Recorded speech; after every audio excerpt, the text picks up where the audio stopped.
11 फरवरी की date suggest की है इलेक्शन कमीशन ऑफ पाकिस्तान ने इलेक्शंस के लिए।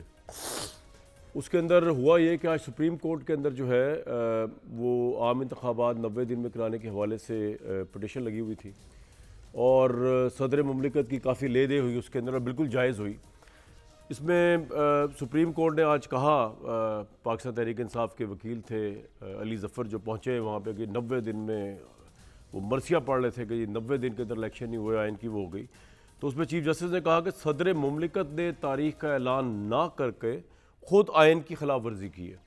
उन्होंने ये भी कहा कि इंतखाबात अहम मामला है मगर जिसने तारीख नहीं दी क्या उस पर तौहीन अदालत का नोटिस करेंगे। मतलब सदर मुमलिकत की बात हो रही क्योंकि ऑब्वियसली कॉन्स्टिट्यूशन के तहत प्रेसिडेंट ने इलेक्शन अनाउंस करना था और उन्होंने इतना इसके अंदर दरमियाना रोल प्ले किया है। यानी प्रेसिडेंट हाउस जो है, जो एक अहम तरीन ओहदा वफाक का, एक अहम तरीन ओहदा कॉन्स्टिट्यूशनल, उसने अपने आप को लेट डाउन किया, पाकिस्तान की पब्लिक को लेट डाउन किया। इतना कमज़ोर ऐवान सदर आज तक देखा नहीं। भाई आप पे कोई प्रेशर था, आप रजिस्ट नहीं कर सकते थे तो आप 5 साल पूरे कर गए, थोड़ी शर्मिंदगी करते हुए रिज़ाइन कर जाते। आप ये कहते कि जी मेरे में हिम्मत नहीं है, मेरे में बहुत प्रेशर आ गया, इधर से उधर से इलेक्शन अनाउंस करना मेरा मैंडेट है लेकिन मेरे हाथ कांप रहे हैं, रशा तारी है, उसके ऊपर मेरी टांगें लड़खड़ा रही हैं। ऐवान सदर ये कहता और मैं इलेक्शन की डेट नहीं दे सकता और मैं इस तरह का लेटर लिखा। ये लेटर जो है ये पाकिस्तान के दस्तूर की भी तौहीन है जो प्रेसिडेंट ऑफ पाकिस्तान ने लिखा और ये उनका जो अपना ओहदा है उसकी तौहीन है, ये पाकिस्तान की पब्लिक की तौहीन है जो सदर आरिफ अलवी ने की।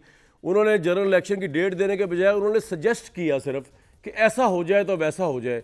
भाई आपने सजेस्ट किया, आप मुल्क के सुप्रीम कमांडर हैं, आपके अगर हाथों में लर्जा तारी है एक अहम तरीन दस्तूरी जिम्मेदारी पूरी करते हुए, तो आप तो वैसे ही अनफिट है इस जॉब के लिए और 5 साल आपने मौज कर ली।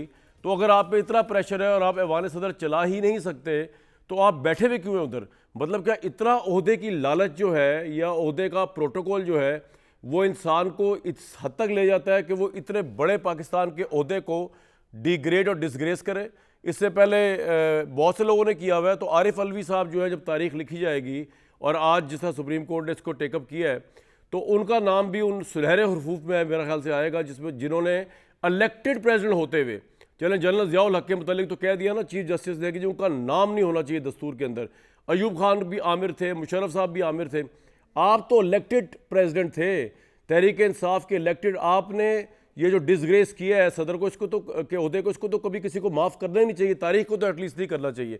अगर ये जो सारी बातें मैं कर रहा हूँ ये सारी सुप्रीम कोर्ट में आज हुई हैं जब चीफ जस्टिस ने कहा कि सदर ने इलेक्शन की तारीख का ऐलान ना करके खुद आइन की खिलाफ वर्जी की है। मतलब सोचें, मुल्क का चीफ जस्टिस अगर सदर को ये कह रहा है, ये कितनी शर्मिंदगी की बात है उस ओहदे पे बराजमान एक शख्स के लिए कि वो सुन रहे हैं, वो सुन रहे हैं और अभी तक उन्होंने रिज़ाइन नहीं किया।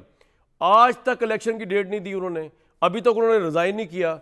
और उसके बाद आप सुन लें, चीफ जस्टिस ने कहा इमरान खान साहब के लॉयर से, अली ज़फ़र से, आप उसी सियासी जमात की नुमाइंदगी कर रहे हैं ना जिसके लीडर को सदर ने अपना लीडर कहा। यानी आरिफ अलवी साहब ऑब्वियसली इमरान खान को अपना लीडर मानते हैं, तो वो जब उसको लीडर बना के चलेंगे और प्रेसिडेंट नहीं बनेंगे तो यहीं पे कोताही होगी उनसे एज प्रेसिडेंट।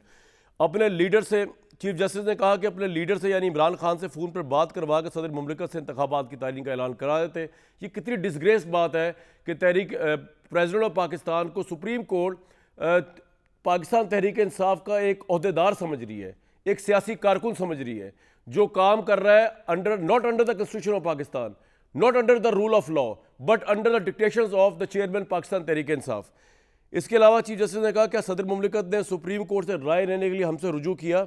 सदर अपने हाथ खड़े करके कह रहे हैं कि जाओ अदालत से राय ले आओ। सदर फिर खुद राय लेने भी नहीं आए। सदर के ख़त का मतन भी काफ़ी मुबहम है।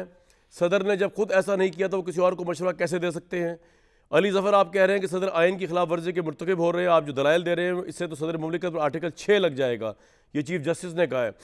सदर को इलेक्शन कमीशन का खत लिखने में इतना वक्त क्यों लगा? आइन वाज़ह है कि तारीख सदर को देनी थी। मेरी राय में अभी तक आइन में खिलाफ वर्जी नहीं हुई। 7 नवंबर की तारीख गुजरने के बाद आइन की खिलाफ वर्जी की बात होगी, यानी कि अगर डेट ना दी गई। इस हद तक इतफाक़ करता हूँ कि सदर को इलेक्शन कमीशन से मुशावरत करके ही तारीख देनी थी। हुकूमत, इलेक्शन कमीशन या सदर जिसने खिलाफ वर्जी की इनको नताइज का सामना करना पड़ेगा। इलेक्शन कमीशन ने तो सदर से मुशावरत ना करके आइन को दोबारा तहरीर कर लिया। ऑब्वियसली इलेक्शन कमीशन की बड़ी लहद हुई और आज जिस तरह chief election commissioner chief justice के कहने पर सदर मुमलिकत को शाम ऐवान सदर मिलने गए, ऐसे फातिहाना अंदाज में अंदर एंटर हो रहे थे कि सदर मुमलिकत का ओहदा इतना हेच लगा उस वक़्त बहुत से लोगों को कि यार क्या ये कौन लोग हैं। और ये मेरे साथ आज दो लोग ऐसे बैठे हुए जिन्होंने हमें बड़े ख्वाब दिखाए थे तहरीक इंसाफ के बारे में।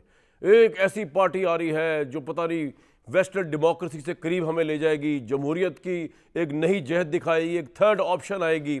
वो दोनों हजरात जो हैं वो आज हमारे साथ प्रोग्राम मौजूद है, जो तहरीक इंसाफ को जिन्होंने एक ज़माने में इतना सपोर्ट किया कि उनके चक्कर में फिर मीडिया में बैठ के हमने तहरीक इंसाफ को सपोर्ट किया। मैंने तो 10 साल तक तहरीक इंसाफ के हक में प्रोपागेंडा किया है बाकी तमाम पॉलिटिकल पार्टी के खिलाफ कि चलो प्रोपागेंडा कर भी रहे तो किसी अच्छे उसके लिए कर रहे। ये मिला हमें, ये सदर आरिफ अलवी, ये पाकिस्तान तहरीक इंसाफ, ये 9 मई, और वो दो हजरात जो आज मेरे साथ बैठे हुए हैं जिन्होंने एक तो हफीजुल्लाह न्याई साहब हैं, उन्होंने बहुत ज़्यादा हमें कन्विंस किया। शामी साहब और मैं उनकी तरफ आया करते थे, वो तो खैर शामी साहब से उनकी तो बहुत ज़्यादा न्याजमंदी है, तो मैं भी इस चक्कर में चला जाया करता था। और न्याई साहब ऐसा फ़लसफ़ा बयान करते थे जैसे कि पाकिस्तान में इमरान खान की गवर्नमेंट आ गई, सदर आरिफ अलवी प्रेसिडेंट हो गए तो मौजे तंग टाइप या कोई वेस्टर्न डेमोक्रेसी टाइप जो है ना वो आ जाएगा इंकलाब। फैसल वाउडा साहब हमारे साथ मौजूद है। ये ऐसे जियाले थे पाकिस्तान तहरीक इंसाफ की कि इनको देख देख के हम कहते थे कि यार ये इतना टैलेंटेड यंग लड़का है, तो इस जैसा बंदा, ऐसा खून जब सियासत में है और पाकिस्तान तहरीक इंसाफ के लिए बात कर रहा है तो बड़ी जमहूरी पार्टी होगी, बड़ी दुनिया के पाकिस्तान में तब्दीली ले आएगी, कोई बड़ी रिफॉर्म्स आएंगी। एक टके का काम नहीं हुआ, उसका रिवर्स हुआ है। और अभी आप देख लें कि अभी भी टंगा हुआ है मामला कि जी प्रेसिडेंट आई थिंक अब शर्मिंदगी के अंदर डेट नहीं दे रहे या उनकी मुतफिक नहीं हो सके वो उससे अभी तक इलेक्शन कमिश्नर से। पाकिस्तान का दस्तूर हैंगिंग इन द बैलेंस। साद इरशाद भट्टी साहब है, ये हमारे भाई हैं, हमारे साथ ही के हैं जी। तो फैसल वाउडा साहब, ये आपकी कर रही हैं जो यहाँ तक पाकिस्तान पहुँचा है कि इस वक्त सदर का ओहदा जो है वो हेच हो गया, हेच। बहुत शुक्रिया कामरान शाहिद साहब। जैसी आपने तरमीम बांधी तो 10 साल जो आपने प्रोपागेंडा किया सोचते हुए कि मुल्क के लिए अच्छा हो जाएगा, तो आज आपके इंट्रोडक्शन ने वो 10 साल तो बराबर कर दिए। मतलब इतना धोया है आपने कि इसके बाद तो मेरे ख्याल से शर्मिंदगी में रिज़ाइन हो जाना चाहिए आपके इंट्रोडक्शन के बाद। लेकिन जो बात आपने की है वो आपके शो पे मैंने कहा था कि एक बहुत ही बदतरीन और एक घटिया किरदार अदा किया है प्रेसिडेंट साहब ने। इस तबाही को होने दिया, इस तबाही के अंदर उन्होंने पेट्रोल छिड़का है, साजिश की है उन्होंने भी चेयरमैन के साथ, और चेयरमैन की बातों को डिफाई किया है और अच्छे बच्चे बन के अपने ओहदे के ऊपर पुरजमान रहे, क्योंकि उनके लिए केसेस इंतज़ार कर रहे हैं और जब तक वो प्रेसिडेंट की कुर्सी पे हैं तब तक उनको इम्यूनिटी हासिल है। तो ये तो है भाई इक़्तिदार का खेल। जब हम नून को बुरा भला कहते थे, पीपल्स पार्टी को कहते हैं, नून को कहते हैं, MQM को कहते हैं और दीगर 18 पार्टियों को कहते हैं, तो PTI ने तो आज एक और चीज़ कर दी कि मौलाना साहब जिनको गालियाँ देते थे, डीजल के नारे लगते थे, उसके पास भेज दिया और अब कह रहे हैं हम पीपल्स पार्टी के पास चले जाएंगे, उनसे बात करेंगे। तो फिर तो मेरी बात ठीक निकली जो मैं कई महीनों से कर रहा था कि सेल्फ इंटरेस्ट गेम है ये। हर किसी के बाप की जागीर है पाकिस्तान, या इक़्तिदार की खातिर कोई भी सब कुछ करने को तैयार है, चाहे वो धरना कर दे, जलाए घुराए कर दे, तनसीबात पे आग लगा दे, ईंट से ईंट बजा दे, या ABC के एहतसाब की बात करें और बड़े बड़े नारे लगा के इस मुल्क से रवाना हो जाए, कुछ जेल चले जाए, कुछ जेल से बाहर चले जाए 50 रुपए के स्टैम्प पेपर के ऊपर, और इधर ही आपका वेलकम भी हो जाए और आपको डिपार्ट भी कर दिया जाए। तो ये तो खेल हम पिछले 75 साल से ये देख रहे हैं और देखते आए हैं। DIS 2-3 लफ्ज़ हैं जो कभी डिस्क्वालिफिकेशन में आते हैं और मिट जाए तो वो क्वालिफिकेशन में चला जाता है। मैं भी गुजरा उसके अंदर। 23 अक्टूबर का भी आपने ये देखा फैसला, जहाँ लाइसेंस दे दिया गया फौज की तनसीबात को उड़ाने का, यहाँ जासूसी करने का, बैरून दूसरे मुल्क के लोग आएँ और जासूसी करें, आग लगा दें, मार दें, जहाज़ उड़ा दें, टैंक उड़ा दें, वो सारे कानून सस्पेंड हो गए हैं। लाइसेंस दे दिया गया है, मतलब आप और मैं पर्चा करा सकते हैं, FIR कटा सकते हैं। अगर जज के ऊपर कोई बात है तो हम सुप्रीम जुडिशल काउंसिल में जाएंगे, लेकिन फौज की बारी में फौज नहीं करेगी काम, लेकिन और उसको क्वेश्चन मार्क पे ले आएंगे जैसे कोई वो आसमानी मखलूक है। भाई डिफेंस है हमारी सालमियत और बका और पाकिस्तान की सलामती का मामला आ गया है, अंडर क्वेश्चन है। आज के दिन कुछ हो गया तो who will take the responsibility. तो ये मजाक जो है झत्तों का जो है वो सीजनल चलता रहा है। जब चाहे हम होस्टेज कर लेते हैं, यगरमाल बना लेते हैं अपने सिस्टम को अपनी मर्जी के हिसाब से। भाई अगर सियासत करनी तो सब सियासत करें, क्यों बैठे हुए मनसबों के ऊपर? हस्बे हाल हस्बे जरूरत हस्बे चीज करते रहते हैं, और जिसका नुकसान पाकिस्तानी कौम को हो रहा है। गटर ना ढक्कन होने पर बच्चे मर रहे हैं, करंट से बच्चे मर रहे हैं, स्कूल अस्पताल आपने दिए नहीं है, नफरतों के बीज आपने डाल दिए हैं, नौकरियां हैं नहीं, अद्वियात है नहीं, सड़कें हैं नहीं, सबकी फैक्ट्रियां लीडरों ने बना ली है वोट का भीख मांगकर। और उसके बाद आप कहते हैं फिर आपको जमहूरियत का जनाजा लेके एक्सपायर्ड लीडर्स की लीडरशिप में खड़े हो जाए, गुलामी करें। गोरे की गुलामी ना करूं मैं इनकी गुलामी कर लूं जिन्होंने, और फिर आप कहते हैं मेरी नालायक औलादों को भी एक्सेप्ट करो। और 8 आदमी पीटीआई के जो यहां से मुल्क से निकल गए हैं वो किसकी मंशा से गए हैं? जब हम 8 आदमी पीटीआई के निकल गए, बना के मियां साहब को भेज रहे थे। कौन 8 आदमी? जाहिर सी बात है सर, वो तो आप जानते हैं, जब इतना बड़ा आपने इंट्रोडक्शन दिया तो आप तो मुझसे ज्यादा सर इंटेलिजेंट भी है, जानते भी हैं, और एक ऐसी फैमिली से आपकी बिलोंगिंग है लियाकत अली खान साहब की, और आपके वालिद से रिलेटेड जो पूरी हिस्ट्री जानता है पाकिस्तान। बिल्कुल सही हो गया फैसल भाई, अल्लाह ने आपको ये सादत दी है। बहुत शुक्रिया आपका, ये आपका पॉइंट बिल्कुल आ गया। फरमाइए जनाब, ये जो आज की सारी गू मगू की कैफियत, इसका जिम्मेदार कौन है? और लगता है आपको 11 फरवरी को इलेक्शन हो जाएंगे? अब देखिए भाईजान, मुशर्रफ साहब पर आर्टिकल 6 क्यों लगा था? क्योंकि उन्होंने आइन तोड़ा था। बिल्कुल। सदर ज़ियाउल हक का नाम क्यों नहीं चीफ जस्टिस साहब चाहते कि उनका नाम ना लें? क्योंकि वो आमर थे, आइन तोड़ा था, पार्लियामेंट को मजाक बनाया था, अदलिया को मजाक बनाया था। मुझे बताएं, सदर मुमलकत आरिफ अलवी, अब पता हमें चला कि वो तो विकेट की दोनों तरफ खेल रहे थे। तो सदर आरिफ अलवी पर आर्टिकल 7 नवंबर के बाद क्यों नहीं लगना चाहिए? गवर्नर केपी, जिनके बारे में है कि सुप्रीम कोर्ट का फैसला है कि वो आईनी खिलाफ वर्जी के मुर्तकब हुए, उन पर आर्टिकल 6 लगना चाहिए। Election commission, chief election commissioner पर आर्टिकल 6 लगना चाहिए, जिनके बारे में सुप्रीम कोर्ट कह चुकी है कि वो आइन की खिलाफ वर्जी के मुर्तकब हुए और वो उन्होंने सारे काम किए अपने काम के अलावा, और जमहूरियत को पटड़ी से उतारा उन्होंने। ये सुप्रीम कोर्ट के फैसले हैं। शहबाज शरीफ पर आर्टिकल 6 लगना चाहिए, जिन्होंने एक जाली और अधूरी पार्लियामेंट के पीछे छुपकर सुप्रीम कोर्ट को मजाक बनाया, आइन को मजाक बनाया, आइन तोड़ा, और ना फंड्स दिए, ना सिक्योरिटी दी, और उल्टा चीफ जस्टिस को कहा कि आ जाओ हम तुम्हें इस्तेकाक कमेटी में बुलाएंगे। अब अगर सदर जनरल ज़ियाउल हक का नाम चीफ जस्टिस निकालना चाहते हैं तो सदर आरिफ अलवी का भी नाम निकालें, गवर्नर केपी का भी नाम मिटाएं गवर्नर्स की उस बोर्ड से जिसमें गवर्नर्स हैं, चीफ इलेक्शन कमिश्नर साहब बहादुर का भी इसमें से नाम निकालें, शहबाज शरीफ का भी वजारत उज़्मा से नाम निकालें, और इन सब को अकाउंटेबल करें।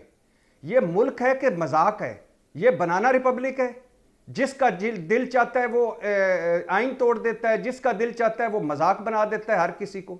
आप मुझे बताएं, पिछले 16 महीनों में क्या हमने देखा? आइन तोड़ा जा सकता है जमहूरी होकर भी, सुप्रीम कोर्ट के फैसलों को रद्दी की टोकरी में फेंका जा सकता है जमहूरियत पसंद होकर भी, इलेक्शन से भागा जा सकता है जमहूरियत पसंद होकर भी, लंदन में बैठकर सेनेटर बना जा सकता है जमहूरी तरीके से भी, बिना पेश हुए, बिना दस्तखत किए, बायोमेट्रिक किए जमानत मिल सकती है, और जमहूरियत पसंद होकर भी दरखास्तें मेंटेबल ना हो। ये इस्लामाबाद हाई कोर्ट का पैरा नंबर 31 16 सफाती फैसला, chief justice Aamir Farooq, justice Gul Hassan Aurangzeb, वो कहते हैं अतात तारड़ की जो दरखास्तें आई थी वो मेंटेबल नहीं थी, मेंटेबल, आप मुझे वो मेंटेनेबल, और सुप्रीम कोर्ट्स की जजमेंट्स के भी खिलाफ थी, फिर भी रिलीफ मिल सकता है। मुजरम बंदा मफरूर हो, मुजरम हो, लेकिन वो ताकतवर हो तो उसे सरबराह मुमलकत का प्रोटोकॉल मिल सकता है, पुलिस उसे सलाम ठोक सकती है, इंतजामिया उसके रास्ते में फूल बिछा सकती है, प्रोटोकॉल दिया जा सकता है। ये आज चीफ जस्टिस साहब की कोर्ट में बॉल है। आज अगर चीफ जस्टिस साहब ने सदर आरिफ अलवी, गवर्नर केपी, शहबाज शरीफ और इलेक्शन कमिश्नर को ना अकाउंटेबल किया तो आइंदा कभी वक्त पे इलेक्शन नहीं होंगे। आइंदा जब कोई चाहेगा सुप्रीम कोर्ट को मजाक बना लेगा, आइंदा जब कोई चाहेगा पार्लियामेंट को ढाल बनाकर आइन तोड़ देगा, आइंदा जब कोई चाहेगा इस बर्बादी फेर देगा। चीफ जस्टिस जो है वो इलेक्शन कमिश्नर और सदर मुमलिकत को अकाउंटेबल करें, यही कह रहे हैं भट्टी साहब? सार गवर्नर केपी और साथ शहबाज शरीफ, सारों किरदारों को प्रायोरिटी पॉइंट आ गया। नहीं साहब, मुशर्रफ पर अब लग सकता है, मुझे अगर बताइए अयूब पर कि लग सकता है। भट्टी साहब और ने एक तो- एक जी, एक भाईजान, जी, एक भट्टी साहब सिर्फ quickly। एक सिर्फ जी, एक जी, सिर्फ भट्टी एक साहब। सिर्फ अब सिर्फ मैं आपसे सिर्फ एक करना चाहता हूं कि आपने पूछा कि क्या अब इलेक्शन होंगे। बिल्कुल होंगे। क्यों? ये जस्टिस बंदयाल नहीं, जस्टिस फाइज ईसा की सुप्रीम कोर्ट है और वाह। अब पीडीएम हुकूमत नहीं है। अब पीटीआई उस तरह नहीं है जब इमरान खान बाहर थे, पीटीआई मुत्तहद थी, एक बयानिए की हवा थी। और वैसे भी नवाज शरीफ साहब आ गए, इलेक्शन होंगे। और ये तो अगर वाडा साहब से पूछूंगा, लेकिन पहले नहीं साहब, पॉइंट नवाज आ शरीफ गया की आपको। वापसी जी सर, आपका वापसी हो पॉइंट आ चुकी गया। है और पीपी और पीपल्स पार्टी भी भट्टी शामिल हो भाई, चुकी है, तो इलेक्शन मेरे ख्याल से ये होंगे। जब मैं कहता हूँ ना पॉइंट आ गया, आप समझें कि वाकई आ गया, यकीन कर लिया करें। अच्छा जी, न्यायी साहब, चलो आप आप उम्मीद आपकी आवाज़ ठीक होगी आपकी तो आवाज़ ठीक थी, हमारी आवाज़ सही पहुंच रही होगी। सर ये बताइए कि भट्टी साहब कह रहे हैं कि अब ये सिर्फ सदर मुमलिकत का नहीं बल्कि इलेक्शन कमिश्नर और शहबाज शरीफ का भी कसूर है, इन सबको ऊपर आर्टिकल लगने चाहिए। योर टेक सर, ये जो आज मुल्क में इलेक्शन के मुतालिक गुमकू कैफियत है। एक बड़ा मुझे मीर तक मीर का शेर याद आ रहा है सर, कि नाहक हम मजबूरों पर तोहमत है मुख्तारी की, जो चाहे हैं सो आप करे हैं, हमको अबस बदनाम किया। वाह क्राइसिस ये है कामरान साहब कि हमारा मुल्क जो है ना, सर, ये भट्टी साहब को जो सहूलत है, आपने ये बड़ा अजीब किया कि मेरा बहुत प्यारा भाई, कल आपने अहमद पेंसोटा को बिठा दिया, आज फैसल वावडा साहब ले आए हो। इसका मतलब है कि मुझे फिर अपने आर्गूमेंट्स को ट्रिम करके और जोड़ तोड़ के और तरीके से पेश करना होगा ताकि मैं जो है उनको जो है पैलेटेबल बना सकूं। देख, क्राइसिस ये है जी कि हमारे मुल्क में जी, अब भूल जाएं, मैं ये सारी बातें भट्टी साहब की मान लेता हूँ कि शहबाज शरीफ से बड़ा डिजास्टर कोई नहीं था, तबाही और बर्बादी का जिम्मेदार शहबाज शरीफ था, उससे बड़ी तबाही और बर्बादी का जिम्मेदार इमरान खान साहब था, और उससे भी कहीं बड़ी तबाही का जिम्मेदार जो था नवाज शरीफ साहब थे। चलो यार, अब मिट्टी डालें।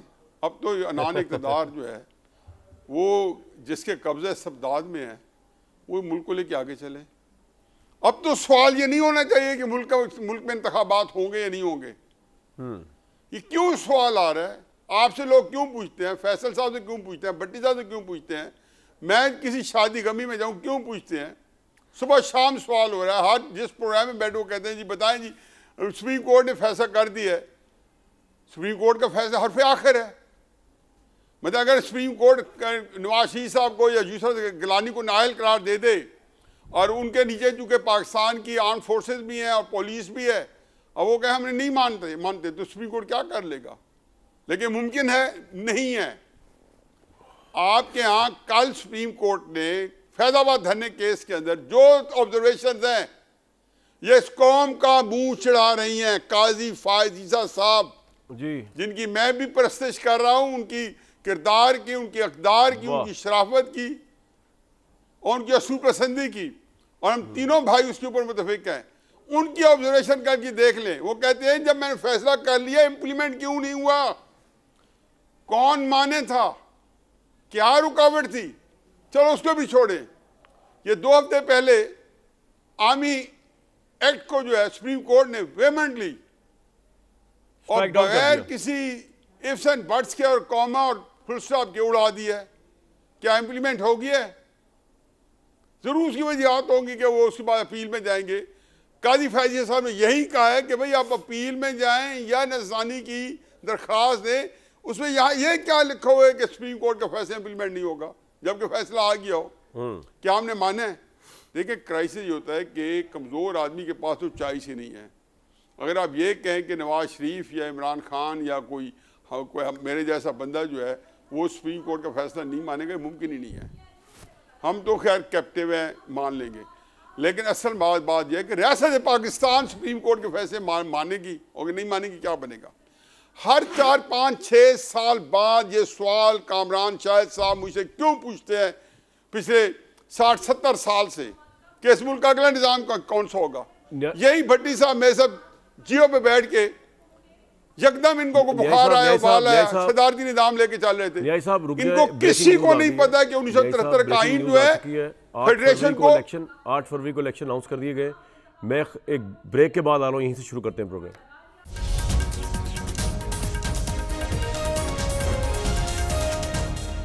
भाई कौम को बहुत मुबारक हो, बिलाखिर इतना नाना हाँ करते जो है 8 फरवरी की तारीख इलेक्शन की मिली है। और मेरे तमाम पैनलिस्ट को मुबारक हो कि अब वो बड़े अरसे बाद जाके जो उनके दिलों में ख्वाहिशें थी, जो वो मचल रहे थे कि वोट कास्ट करेंगे, अंगूठे पे निशान लगवाएंगे कि जी वोट कास्ट हो गया, वो दिन दोबारा आया चाहता है। फैसल वाडा साहब बहुत मुबारक हो। अभी मैं वोटिंग करवा रहा था इधर कि कितने लोग किसको वोट देंगे। 3 में से सिर्फ एक बंदे ने भी बताया मुझे पीपल्स पार्टी को वोट देगा, बाकी 2 जो थे वो बताना नहीं चाह रहे। तो वाडा भाई आप किसको वोट देंगे? इलेक्शन में तो आप खड़े हो नहीं रहे मेरा ख्याल से, अगर होंगे तो किस पार्टी से खड़े होंगे? आप नवाज शरीफ साहब को जीतता हुआ देख रहे हैं और चेयरमैन तहरीक इंसाफ की पार्टी को कहाँ देख रहे हैं? अहम तरीन सवालात। अब तो इलेक्शन पे बात आ गई भाई।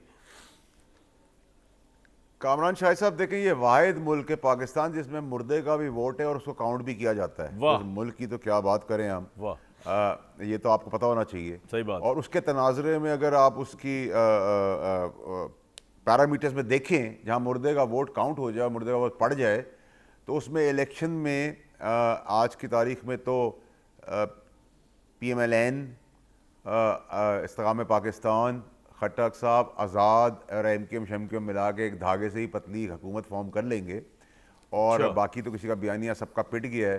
और चेयरमैन तहरीक इंसाफ को तो मैं नहीं देख रहा इस इलेक्शन में कंटेस्ट करते हुए, ना ही उनकी पार्टी को देख रहा हूँ। ना अगर निशान होगा तो हाथ नहीं होंगे, अगर हाथ होगा तो निशान नहीं होगा, और अगर दोनों में से कोई एक चीज़ हुई तो फिर देने वाला नहीं होगा, और देने वाला अगर होगा तो वो फिर DIS डिस्क्वालिफिकेशन, और वक्त हाल वक्त ज़रूरत DIS मिट जाए तो क्वालिफिकेशन। तो आप नवाज शरीफ साहब को प्राइम मिनिस्टर बनता देख रहे हैं वाडा साहब? अभी एक मिनट, एक तो मैं ट्वीट दोबारा दिखा दूँ, ये जो आया है प्रेसिडेंट की तरफ से, उन्होंने ये कहा, दिखा दें ज़रा। मैं वाडा साहब आपसे पूछूंगा अभी, उसके बाद किधर गया भाई, ज़रा दिखा दें स्क्रीन के ऊपर। प्रेसिडेंट ऑफ पाकिस्तान ने ट्वीट किया है कि जी मुलाकात हुई उनकी इलेक्शन कमिश्नर के साथ, तबादला ख्याल हुआ, तफसीली बहस के बाद इजलास मुतफ़िक़ा तो मुल्क में आम इंतखाबात 8 फरवरी 2024 को कराने पर इत्तफाक किया गया है। जी फैसल भाई, आप देख रहे हैं नवाज शरीफ साहब को प्राइम मिनिस्टर बनते हुए, चाहे जितनी लूज धागे वाली कोalition गवर्नमेंट हो या नहीं? देखिए, ये तो उनको मुबारकबाद और शुक्रिया अदा करना चाहिए, हार पहनाना चाहिए इमरान खान साहब को, जो उन्होंने इक़्तिदार और एक्सीडेंटल और बेनिफिशरी उनको बना दिया सिस्टम का। और बिल्कुल आप ब्यूरोक्रेसी का अगर रुख देख रहे हैं तो यहाँ किसी की फॉलोइंग हो या ना हो, या मुर्दे का वोट पढ़ के मुर्दे का वोट काउंट हो जाता है और उसका फैसला जो है वो चौथे इलेक्शन में जाके आता है। तो मेरे लिए कोई सरप्राइजिंग चीज़ नहीं है, तो it was written on the wall. Faisal भाई, आप इलेक्शन में हिस्सा लेंगे? किसी पार्टी से नहीं लूंगा, वो देख लूंगा, लेना है नहीं लेना आपको तो सबसे पहले बताऊंगा, भाई है मेरे। बिल्कुल ठीक और है। मेरा अगर वोट होता, आपको ऐलान कह रहा हूँ, वोट आपको देता। अगर आप आजाद खड़े होते, किसी पार्टी के साथ नहीं, किसी पार्टी को वोट नहीं देना मैंने, तो ये है। बिल्कुल ठीक है, मैं किसी पार्टी के पास नहीं जा रहा। ये आपका पॉइंट आ गया। भट्टी साहब, बिलाखिर प्रेसिडेंट ऑफ पाकिस्तान ने सारे अपने गुनाह धो डाले, या मानेंगे या नहीं मानेंगे। दूसरी बात, जीता हुआ किसे देख रहे हैं? अब तो 8 फरवरी को भट्टी साहब भी जाएंगे डालने वोट और अंगूठे पे निशान लगवा के वापस आएंगे ताकि डबल वोटिंग ना हो जाए। जी भाईजान, डबल वोटिंग ही चाहिए भाई। 11 फरवरी को हो या 11 फरवरी को हो या 8 फरवरी को हो, आइन तो टूट चुका ना। ओए होए होए। और सदर मुमलकत को अच्छा होता कि आज वो कहते कि मुशावरत हो गई, 8 फरवरी का इलेक्शन है और मैं साथ अपना इस्तीफा दे रहा हूँ। मैंने अपने आईनी ओहदे का पास नहीं रखा, मैंने मजाक बना दिया। I agree with you 100%। मैं आज जा रहा हूँ, हालांकि वो 5 साल पूरे कर चुके थे और उन्होंने महीने, 2 महीने, 3 महीने बाद जाना है। तो क्या है 3 महीने के प्रोटोकॉल अगर वो छोड़ देते तो कोई रही सही इज्जत इस आईनी ओहदे की। भाई तोशा खाना के तवाइफ है। दूसरी बात, केस रेडी हुआ है। हाँ, केस रेडी हुआ। भट्टी साहब, तीसरी बात भाई के बाद खबर तो जमा कर रहे हैं।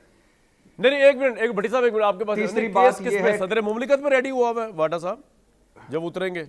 सर, केस भी रेडी हुआ है वेलकम करने के लिए। तोशा खाना की जो डिक्लेयर की और अनडिक्लेयर्ड चीजें उनको भी तो ठिकाने लगाना है। अभी तो भाई, बहुत कुछ होना है भाई। या खबर मेरे पास अंदर की होती है, 2 घंटे भी एक्स्ट्रा को ले लेंगे, या फैसल भाई के पास होती है, इसको मान लेते हैं सीरियस। जी भट्टी साहब कंटिन्यू करें। तीसरी बात आज चीफ इलेक्शन कमिश्नर साहब बहादुर से कहना है कि वो किस हैसियत में गए वहाँ ऐवान सदर। 3 मरतबा तो ऐवान सदर ने बुलाया था और वो कहते थे हम बाउंड नहीं है आपके, हम नहीं नहीं, वो आएंगे। तो सुप्रीम कोर्ट तो ने आज कहा ना, क्यों मशवरा गए? करें आप और भट्टी साहब। चौथी बात ये, तो सुप्रीम कोर्ट ने आईन इजाजत देता है, तो सुप्रीम कोर्ट ने कहा है ना आज रिमार्क्स में हाँ, ये कि भी पहले था क्यों कि नहीं उनको गए। हाँ, ये आप मुशावरत सही करनी कह रहे हैं, चाहिए थी। पहले मिले से इनकार क्यों किया। हाँ। बिल्कुल, chief election commission should be तीसरी- अकाउंटेड फॉर। तीसरी बात ये, चीफ जस्टिस साहब खुदा के लिए ये सदर को, गवर्नर केपी को, इलेक्शन कमिश्नर को, शहबाज शरीफ को अलामती सजाएं दे दें, कुछ अलामती सजाएं दे दें। शहबाज शरीफ मैं को तो क्यों चाहता दे था यार, कि इनको शहबाज शरीफ हमेशा का के क्या लिए उसमें वो है। वैसे ही पूछ रहा हूँ मैं, I am not a supporter of Shahbaz Sharif, you know that. Sir Shahbaz Sharif का क्या रोल है सारे मामले में? सबसे बड़ा जो रोला डाला पंजाब और केपी में पीडीएम हुकूमत ने डाला, 21 अरब नहीं थे उनके पास। तो और भाई उन्होंने बंदयाल जिसका, साहब को सुप्रीम कोर्ट के फैसलों करना को चाहिए था ना इम्प्लीमेंट रद्दी अपने की। फैसले को। शहबाज शरीफ ने जितना भी रॉन्ग प्ले किया आपके नजदीक या अनफेयर प्ले किया, तो ये तो बंदयाल साहब को करना चाहिए था ना भाई। इसमें आप और मैं क्या कर सकते हैं? सर नहीं सर, बंदयाल साहब फैसले ही दे सकते थे ना, कॉन्टेम्प्ट Implement जारी तो कर इन्होंने सकते थे करना प्राइम था ना, मिनिस्टर पे, जिन्होंने कहा ना कि आते हमने मौलाना उनको- फजल रहमान के पार्लियामेंट के आगे हाँ, धरने के हाँ। प्रेशर में हाँ कॉन्टेम्प्ट हाँ करते जारी। ये मैं एग्री करता हूं आपसे एग्री करता हूं, लेकिन अब कर दें, अलामती सजाएं दे दें इनको, कम से कम इतना ही कर दें कि बिल्कुल ठीक आइंदा है, के आपका लिए पॉइंट किसी आ ओहदे गया, का ना, आपका पॉइंट आ गया, ये ना रख सके। आपका आ गया जी पॉइंट। और अब आ जाए इस पे कि क्या नवाज शरीफ साहब जीत सकते हैं। देखिए नवाज शरीफ साहब जरा जाएं गली मोहल्लों में, बाजारों में, क्या लोग उनके लिए दुआएं कर रहे हैं और क्या मुस्लिम लीग नून की हैसियत है। 50% भी इलेक्शन अगर शफाफ होते हैं, 50% भी तहरीक इंसाफ को इलेक्शन में इजाज़त मिलती है, अगर बल्ले का निशान होता है, इमरान खान और 9 मई के लोग तो उनको वो तो नज़र नहीं आ रहे, लेकिन अगर तहरीक इंसाफ किसी ना किसी हैसियत में अपने बंदे खड़े कर पाती है तो मुस्लिम लीग नून मुझे कहीं नहीं नज़र आती। लेकिन अब सूरत हाल ये है कि नवाज शरीफ साहब मुझे फिर भी वज़ीर आज़म बनते नज़र आ रहे हैं, अगर कोई मुजज़ा ना हो जाए, कोई करामत ना हो जाए, आपको नवाज शरीफ ही प्राइम मिनिस्टर बनते नजर आ रहे हैं। से एग्री करता हूँ, मैं हैरान हूं कि अगर आप कह और रहे हैं मैं फैसल वाडा साहब से जी एग्री करता हूं कि आज नवाज शरीफ साहब की जो वापसी हुई, 16 महीने की जो पीडीएम की हुकूमत बनी, और ये जो सारा कुछ, ये सारा आइन टूटा, सारा कुछ हुआ, इसमें इमरान खान साहब के गलत सियासी फैसले। बिल्कुल ठीक है जी, आपका पॉइंट आ और, गया। मुझे भट्टी नंबर साहब आगे टू- जाके दोबारा नंबर वापस टू, आना आपके कौमी पास। असेंबली से न्याजी साहब, भट्टी साहब जो बात कह रहे हैं ना वो बड़ी इंटरेस्टिंग है। वो कह रहे हैं कि इलेक्शन अगर फेयर हुआ तो नवाज शरीफ या पीएमएल ये जीत ही नहीं सकती, इमरान खान जीतेंगे। और अगर इलेक्शन फेयर नहीं हुआ तो शायद नवाज शरीफ प्राइम मिनिस्टर बन जाए। तो ये तो बड़ी अजीब सी बात है कि इलेक्शन की डेट तो अब आ गई 8 फरवरी की, तो पहले ही इबाम पैदा हो गया कि इलेक्शन शायद फेयर ही नहीं होगा न्याजी साहब नवाज शरीफ साहब को जितवाने के लिए। मेरा ख्याल है कि भट्टी साहब की याददाश्त मुझसे अच्छी है। 4 महीने पहले हम जियो में बैठ के ये गुफ्तगू कर चुके हैं और भट्टी साहब की तबीयत में बहुत ग्रां गुजरा था मेरे छोटे प्यारे भाई पे, जब मैंने ये कहा था कि वज़ीर आज़म नवाज शरीफ बनेगा, तो ये सारे मेरे साथी जो थे वो मेरे पे पिल इंशाअल्लाह पड़े थे। वज़ीर आज़म नवाज शरीफ, ममा शहबाज हमारी शरीफ। जो होस्ट है, सही कह रहे हैं, सही कह रहे हैं। तो मैंने क्या कहते हैं बनेगा, तो मैंने कहा इंशाल्लाह नवाज शरीफ बनेगा। मेरा मतलब ये था कि हारे अल्लाह ने चाहा तो बनेगा। तो इसका खासा मुझे जो है मुझे एम्बेरसमेंट उठानी पड़ी, लेकिन मैं उसमें यकसू था, मुझे कोई इसमें दो राय नहीं थी। मैं प्राइवेट महफिलों में जो मेरे और आपके मुश्तरका दोस्त है जहाँ बैठता था। लेकिन न्याय साहब सवाल मेरा ये है कोई कि इसमें नवाज शरीफ साहब गलतफहमी प्राइम नहीं थी। मिनिस्टर एक फेयर इलेक्शन के थ्रू अच्छा, बनेंगे आगे चलें। या एक मैनेज इलेक्शन के थ्रू बनेंगे? सवाल ये है सर। मैं यार कामरान क्राइसिस ये है आपका कि आप सियासी तजदिया निगारी कराते हैं जो कि नौसरबाजों का काम है। अच्छा, और बिठाए हुए आपने फजूला न्याजी, फैसल और शाह भट्टी जो इंतहाई सादा लोग किस्म के पाकिस्तानी शहरी हैं। अब मैं क्या करूं कि आप एक इंतहाई सादा लोग बंदों से आप पेचीदा काम करा रहे हैं जो 99% नौसरबाजों का काम है सियासी तजिए निगारी करना, जिस तरह की आप कराना ये चाहते बताइए हैं। 99% कौन वो से हम लोग तीनों के पास की बात नहीं है। जी जी जी जी न्याय साहब, नहीं हम तो नहीं है ना, हमने कहा हमारे तो बस नहीं की मैं बात तो ही कह रहा नहीं हूँ है। पता नहीं कौन से हैं वो। देखिए बात ये है कि ये आपको क्यों इस किसका बुखार चढ़ा हुआ है। फैसल आपको आराम से समझा देंगे जो वक्फा उसके दरम्यान में भी अपने तजिए में भी कि यार इस वक्त इलेक्शन जो है उसके साथ कोई साबका लाहका ना लगाएं। वाह, जब ये बात 6 महीने पहले 9 मई के बाद कोई बंदा ऐसा है जो सियासत जानता हो और वो आपको बताता ना हो कि जी इम्तियान खान साहब की सियासत के ऊपर कांटा लग चुका है। फैसल साहब ने जो भी रिपीट किया है, कितनी दफा आपके प्रोग्राम में आए हूं मैं, कौन सी दफा किस लम्हे मैंने इस बात को बगैर लफ्ज चबाए आपको बताया कि इमरान खान साहब की सियासत पे कांटा लग चुका है। सही। उनकी सियासत का कम से कम 2023 या 24 में कोई वजूद नहीं है। सही। किस किस्म की आएगी, कैसे आएगी, किसी को बाहर खाएगी नहीं खाएगी। देखो हम ये जो काम करते हैं ना, हम इनफैक्ट अपने आप को, ये पाकिस्तानी कौम, हमसे मुराद कौम नहीं बल्कि जो हम लोग जो है ना, जो यहाँ बैठ के कौम की रहनुमाई कर रहे हैं, हम खुद फरेबी का शिकार है। हमें अपने साथ भी दानेदार होना चाहिए, कौम के साथ भी दानेदार होना चाहिए, क्योंकि जो हकायक हैं जितना कुछ बता सकते हैं बगैर किसी जो है लोगों को गुस्सा दिलाए, वो तो बता दें। बिल्कुल ठीक। भाई किसको नहीं पता कि इस वक्त हुकूमत किसकी है, किसको नहीं पता कि जो इलेक्शन कराना जो है कोई किससे कराने हैं। मैं आपको जेन्युइनली बताऊं कि जिन्होंने इलेक्शन कराने हैं, फैसल साहब उसी तायद करेंगे, खुदा गवाह है कि वो दिल जमई से इंतहाई खलूस से इलेक्शन कराना चाहते हैं। ठीक। मैं हर दफा ये कहता हूँ, पिछली दफा भी आपके प्रोग्राम में यही कहा है कि मैंने कहा जी इंतहाई, ये तो आज साबित हो गया ना। बिल्कुल ठीक कह रहे हैं सर आप, बिल्कुल ठीक सर। मैंने वजीर आजम को 2 हफ्ते पहले उसके खाने पे उनको कहा कि मैंने कहा, कल भी शायद आपके प्रोग्राम में कहा कि मैंने कहा वो कराना चाहते हैं। मेरा डिलेमा और है, मैं कहता हूँ कि एक हालात का जबर होता है। मैं समझता हूँ कि जुलाई, अक्टूबर, नवंबर में भी कोई मसला नहीं है, कोई ऐसा सूरत हाल नहीं है कि उनको इलेक्शन कराने के अंदर जो रिजल्ट फरवरी में मिलना है तो अक्टूबर नवंबर में फर्क मिल जाएंगे। ठीक। क्राइसिस ये है कि कोई ऐसी वजह होगी जो मेरी इल्म में नहीं है, हो सकता है यहाँ पे मेरे जो दोस्त बैठे हैं इनके इल्म में हो, जिसकी वजह से इलेक्शन नहीं कराए जा रहे। इलेक्शन फरवरी अलवी साहब और इलेक्शन कमिश्नर साहब वही देंगे जो पिया देगा। अब पिया जो है उसे मुझे तो नहीं बताना, आपको बता देते, आपके साथ एक छोटा बहुत रब्ता है, शायद फैसल साहब तक भी पिए का ठीक ठाक रब्ता है सर, बिल्कुल ठीक है, आपका पॉइंट आ गया। जब एक बात मैं उसको वाइंड अप कर दूं। जी नहीं साहब। अब क्राइसिस ये है कि जब ये फरवरी मार्च जनवरी फरवरी आएगा तो जो सुप्रीम कोर्ट मिलिट्री कोर्ट्स के फैसले को इंप्लीमेंट नहीं करा सकी, अगर खुदा ना खासा ऐसे हालात पैदा हो जाते हैं जो इलेक्शन नहीं हो सकते, तो फिर सुप्रीम कोर्ट क्या करेगी? ये तो आपने बड़ी जमीनी हकायक जो है अंदेशे वाली बात बता दी है। बिल्कुल आपका पॉइंट आ गया सर। हम देखें कि 2 हफ्ते पहले जब मिलिट्री कोर्ट्स के ऊपर भी तो सुप्रीम कोर्ट का जो फैसला है ठीक अभी तक लिम्बो में है सर। ठीक है भाई साहब, बिल्कुल आपका पॉइंट आ गया। अजीबोगरीब मकसद में दुआ करेंगे पाकिस्तान इसी बात को आगे लेके जाऊंगा, आईन के साथ मिलके, आईन के साथ हम इस मुश्किल वक्त से आगे निकल जाए, आईन के साथ होते हुए आईन को वाडा भाई आगे ना निकल जाए। ये जो कह रहे हैं न्यायी साहब बड़ी अलार्मिंग बात है, वो कह रहे हैं अभी भी ये कंफर्म नहीं है कि हो सकता है कि 8 फरवरी के पास पता नहीं हालात क्या हो जाए और इलेक्शन। आपको क्या लगता है कि अभी अब कोई भाम रह गया इलेक्शन? देखिए मैंने तो आपको, देखिए कामरान शाह साहब, मैंने आपके हर प्रोग्राम में कहा है कि पाकिस्तान की हर चीज को पीआईए की फ्लाइट से मुस्तैदा कर दे, कनेक्ट कर दे। अच्छा। अब जो न्याजी साहब बात कर रहे हैं उसको पीआईए की फ्लाइट से कनेक्ट कर दे, जो मैं आपको हर प्रोग्राम में कहता हूँ, तो मेरे ख्याल से तज्जिया इज़ वेरी क्लियर। तो कोई अनहोनी तो चीज़ नहीं, जिस मुल्क के अंदर आप 10 साल की बच्ची को नौकरी करवाते, रेप करवाते, कत्ल कराते, वीडियो मिल जाती है, वीडियो बन जाती है और इंसाफ नहीं मिलता, जिसमें मुर्दे का वोट काउंट हो जाता है जिस मुल्क के अंदर, और इलेक्शन आदमी जीत जाता है, उस मुल्क के अंदर जो आप बात कर रहे हैं, न्याजी साहब बात कर रहे हैं, बिल्कुल ठीक बात कर रहे हैं।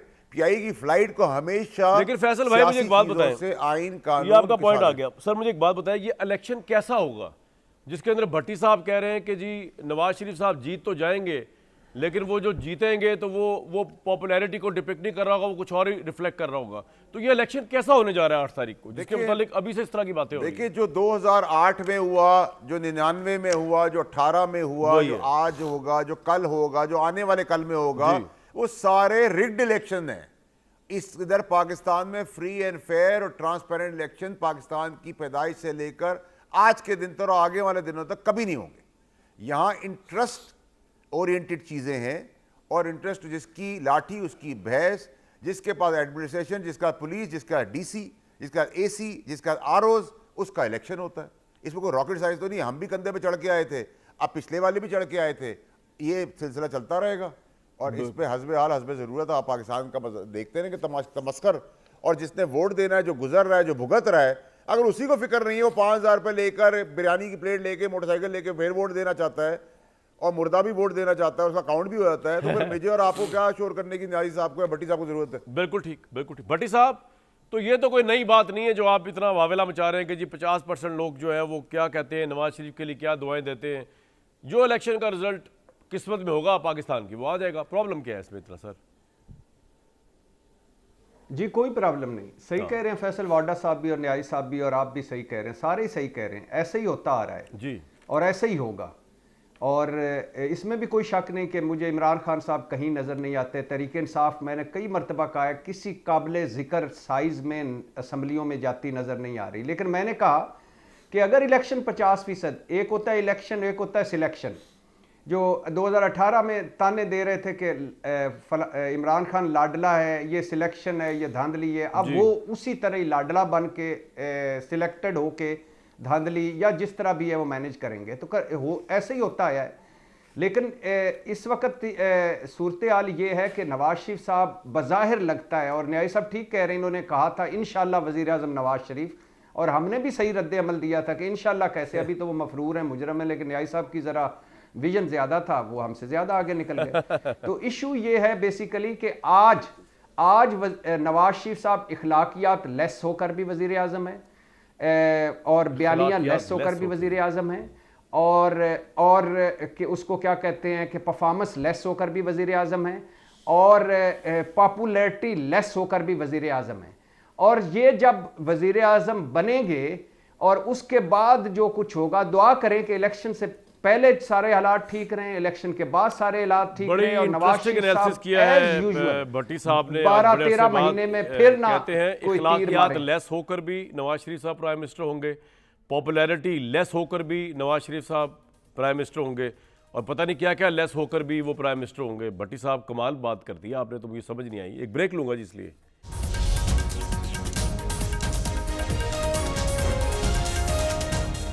आज की डेट तक जो इबाहम था इस्टेब्लिशमेंट के हवाले से कि जी वो इलेक्शन नहीं करवाना चाहते या वो इलेक्शन नहीं करवाएंगे या प्रोलो, आज की डेट तक तो ये इबाहम दूर हो गया।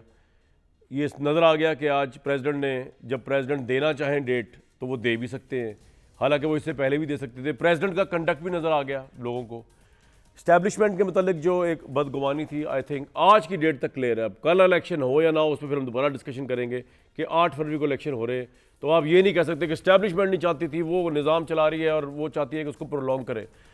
पाकिस्तान का यही जनाब हाल अहवाल है जो कि ऐवान सदर का है, जो कि ऐवान वज़ीर आज़म का है। मैं निगरान साहब की बात नहीं कर रहा, जिससे पहले जितने वज़ीर आज़म आए, और ख़ासतौर पर भी हमारे जो भाई साहब अंदर जेल में गए हुए।